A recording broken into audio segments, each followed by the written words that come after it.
દાહોદમાં આદિવાસી સંસ્કૃતિનો ગુંજતો ઢોલ મેળો। દાહોદ જિલ્લો આદિવાસી બાહુલ્ય ધરાવતો જિલ્લો હોવાથી અહીંના રીતરિવાજો અને પરંપરાઓ વિશેષ મહત્વ ધરાવે છે। આદિવાસી સમાજનું પૌરાણિક વાજિંત્ર ગણાતો ઢોલ પ્રાચીન સમયમાં સંદેશાવ્યવહારનું મુખ્ય સાધન માનવામાં આવતો હતો। ગામમાં સુખદ કે દુઃખદ સમાચાર આપવા ઢોલના અલગ અલગ તાલ દ્વારા સંદેશ પહોંચાડવામાં આવતો। આ જ પરંપરાને જીવંત રાખવા માટે ભીલ સમાજ સુધારણા મંડળ દ્વારા છેલ્લા 18 વર્ષથી હોળી પૂર્વે ઢોલ મેળાનું આયોજન કરવામાં આવે છે। આજે દાહોદના પરેલ વિસ્તારમાં આવેલા સ્પોર્ટ્સ ગ્રાઉન્ડ ખાતે ભવ્ય સાંસદ ઢોલ મેળો યોજાયો હતો, જેમાં સાંસદ જશવંતસિંહ ભાભોર, જિલ્લા પંચાયત પ્રમુખ, ધારાસભ્ય સહિતના આગેવાનો અને અધિકારીઓ પરંપરાગત આદિવાસી વેશભૂષામાં ઉપસ્થિત રહ્યા। મેળામાં દાહોદ જિલ્લાના તેમજ મધ્યપ્રદેશ અને રાજસ્થાનમાંથી આવેલા 200થી વધુ ઢોલીઓએ ભાગ લીધો હતો।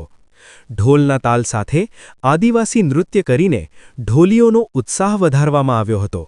શ્રેષ્ઠ પ્રદર્શન કરનાર ઢોલીઓને પ્રોત્સાહક ઇનામ પણ આપવામાં આવ્યું।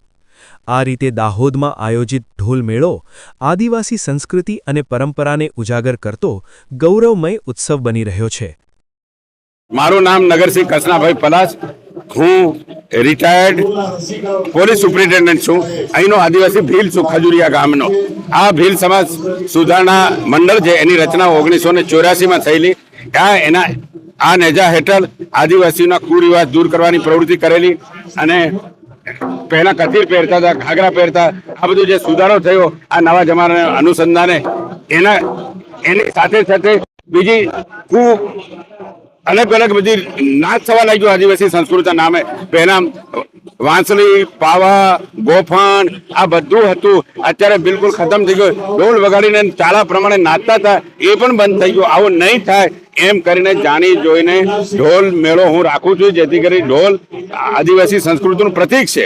દર વર્ષે ઢોલ મેળો રાખું છું, 18 વર્ષથી હું રાખું છું અને બધાને ઘણા બધા 200-250 ઢોલ આવે છે, બધાને ઇનામ આપું છે। વિશેષ ઇનામ જે લોકોનો પહેલા નંબર આપે, પહેલો, બીજો, 5મો નંબર આવે એને વધારે આપીએ અને જળવાઈ રહ્યું છે। અને મારા આમંત્રણને માન આપીને બધા જ આવે છે, અલગ અલગ તાલુકામાંથી આવે છે, છોટાઉદેપુરથી આવે છે, આ બાજુ રાજસ્થાન તરફથી આવે, બધી જગ્યાના આવે છે।